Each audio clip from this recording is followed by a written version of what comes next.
Why, hello there. It is 116 days until Elden Ring comes out on February 25th, 2022. I'm Sean, your lore hunter, and this is the Elden Wait. Today we are going to talk about magic in the world of Elden Ring. Let's get into it. Back in 2020, Omnipotent, a reputable insider on Reset Era, posted this about magic in Elden Ring. Schools of magic aren't just about what sort of element you wield, but which school matches the ideals you most closely adhere to, and which organization you might feel more connected to. Things that will be explored through their visual design and in-game narratives. And even though I find Omnipotent to be reliable, things change all the time in development, so I take the details of these posts with a grain of salt. So reading this quote again and comparing it to what we have seen, I was pleasantly surprised to see that what seemed to be true in 2020 is also true now. We have seen a prominent use of sigils when it comes to magic in Elden Ring, mostly depicting the Erd tree in different patterns and colors, which aligns with magic being explored through a visual design as Omni stated in 2020. However, he also talked about magic being affiliated with certain organizations, and I think we see that here as well. We have seen these sigils not only in spells, but as crests and on banners. The most obvious example is the sigil of this spell and the crest on the Valkyrie's cape, which are practically, if not completely, identical. And we see this sigil here appear as a symbol marking cobblestones, as well as encampments in the world. This connection is a bit looser, but with this spell we see a pair of birds flanking the design of this sigil, and then on this soldier we see a crest also featuring a pair of similar birds. I wonder if this spell and crest could relate to what I currently call the Burger King Castle, as they prominently feature birds and bird cages. And although this isn't a sigil seen in a spell, the swirling rings of circles we see in this eye are similar to the marking etched into the stone of the pathway in this snowy mountaintop image. So it seems like these sigils could relate to certain demigods and gods, which would make some sense because sigils can also be pictorial representations of deities. So when Omnipotent said it's less about the elements and more about which school matches the ideals, could it be that different demigods, and likely the Greater Will and Marika, have magic associated with them, and when you're casting from the associated school, you're invoking their sigil as a means to cast it? The Elden Ring tweet accompanying these images says, "Faith, knowledge, there are many forces that shape the world. Choose your masters with care." On the one hand, the colors are very reminiscent of miracles and sorcery from Dark Souls in their coloring, which do pair well with faith and knowledge respectively, but it is the last part that interests me. Choose your masters with care. I try not to read too much into these tweets, but in the scenario where you might be invoking certain deities to do spells, could restrictions on what spells you can use relate not only to your stats, but also which deity the spells are affiliated with?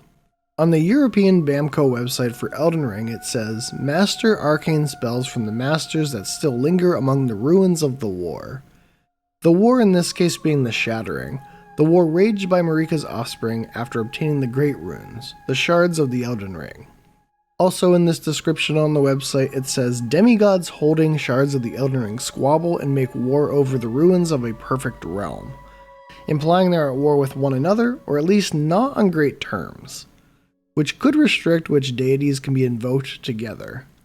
This is all speculation at this point, but it does seem to be culminating in the different schools of magic being related to whoever the sigils represent.